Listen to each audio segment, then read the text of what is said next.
Hello, sir. My name is Peyton. I'm going to be your occupational therapist today, or rather for your grandfather. But I wanted to have a little bit of a conversation with you because you said you've been noticing some behaviors more towards the nighttime, and he's been getting aggressive and pacing everywhere and things like that. So I wanted to kind of provide you with a couple of resources that we have that we can provide to caregivers of people with dementia. And wanted to start with one that we do on a semi-regular basis. It's actually called a tailored activity program, or TAP. So usually what that is an occupational therapist coming into your home over a period of like 4 months. And they'll assess what your home is looking like in regards to like accessibility and things of that nature. They will talk to you and the client about what kind of activities they were interested in before they kind of started to decline, and just kind of where they are with their cognitive function and their physical function, what they can do and what's kind of getting a little more rough to do.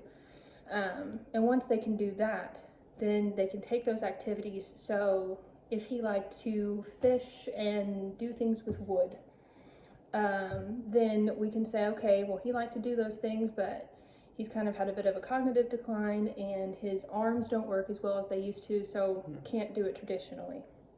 But then we can think of ways to say, okay, he can't use this machine safely because of the cognitive issues. Then he can have someone with him to do the cuts while he does everything else and things like that.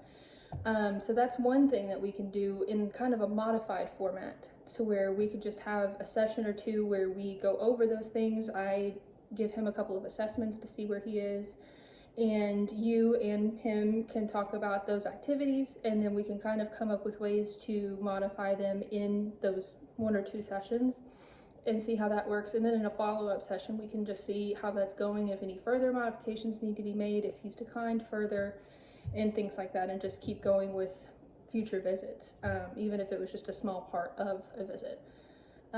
Another thing that we could do, the environment that a person is in can really affect their behaviors. So if even if you're in a super crowded, busy room and everyone's being really loud, you get stressed out. So for someone with dementia, it can be even more amplified than what someone who doesn't have dementia would experience and find stressful. So even a home that has, a decent amount of clutter, whether that's just knickknacks and decorations or anything else, if someone were to like to play music throughout the day in the home, or they had 6 different candles lit, all of those things can cause a sensory overload and kind of put them into an agitated state.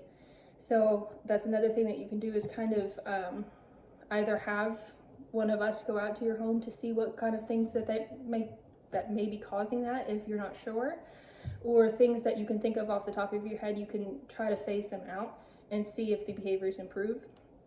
And then, so you would just remove those things if you can. And then also another thing that can cause some stress, I can tell you, I need you to gather the clothes, separate them into shirts and pants, whites and colors, put the whites in first, then the colors, and put the whites on hot and the colors on cold and all those things, and you can retain all of that and just do it. But if you give someone with dementia more than 2-3 steps at a time for a task, that can also send them into that overwhelmed state. So telling them, okay, I need you to go use the restroom, brush your teeth, get dressed, and get in bed. Even that can be too many things at once.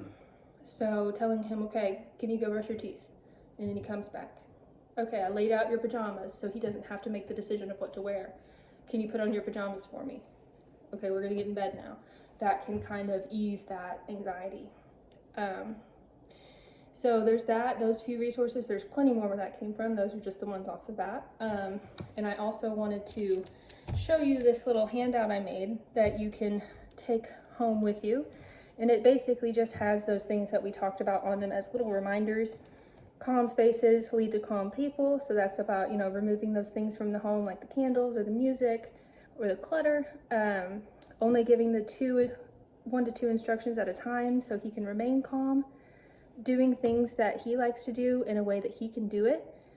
And just the fact that these changes in behavior are not you or your family's fault, and there is nothing that you could have done to change them. So I will send you home with this. I just have it on here at the moment, but hopefully these things can kind of help you get you in a better place. Absolutely. Thank you. Thank you.